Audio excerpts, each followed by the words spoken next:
Title: My wife introduced me to her uncle, the son of a bank president.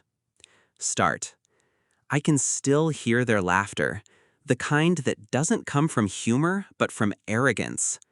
That dinner table, heavy with wine and polished silver, is burned into my memory. Her uncle, son of the bank president, leaned back in his chair, smirking.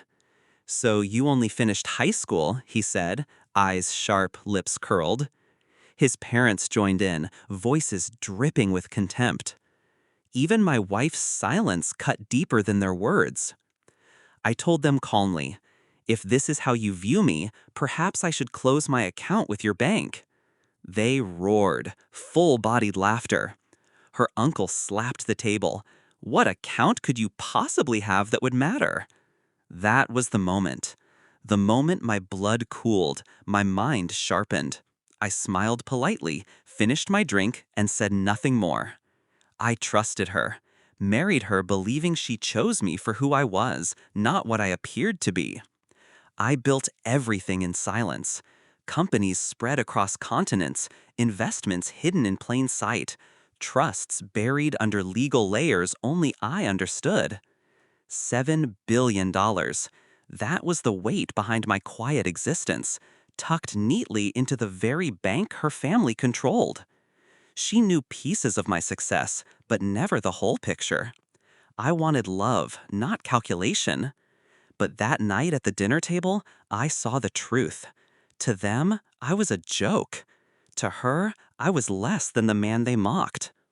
After that night, I watched her more closely. The small signs. The shift in her eyes when her uncle spoke. The way she entertained his arrogance, let him belittle me, never once defending me. Then I found the messages. Her uncle telling her she could do better. Her replying with silence that wasn't denial. It wasn't infidelity of the flesh. It was betrayal of loyalty, of pride, of respect. That was enough. I spent months in silence. Not anger, calculation. I instructed my lawyers discreetly, shifting funds from shadow accounts into liquid positions. Each transaction invisible to prying eyes, cloaked under shell companies and trusts. I prepared everything. The closure of the account, the withdrawal, the quiet dismantling of the prestige her family believed untouchable. I never confronted her. I never argued. I let her think I was weak, because weakness is the perfect camouflage. The day came. I walked into their bank, the very one her father and uncle boasted about at every gathering. I asked for a meeting with the president. He greeted me with the same false courtesy I'd seen at his dinner table. "What can we do for you today?" "I'd like to close my account," I said simply. He smiled, almost relieved, as if finally rid of me. "Of course. And what amount are we transferring?" I slid the file across his desk. His eyes scanned the numbers, then widened.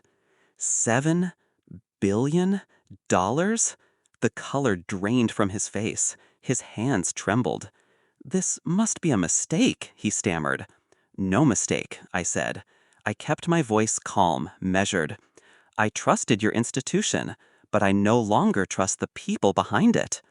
I signed the documents, each stroke of the pen a blade. By the time I walked out, the bank's liquidity was gutted.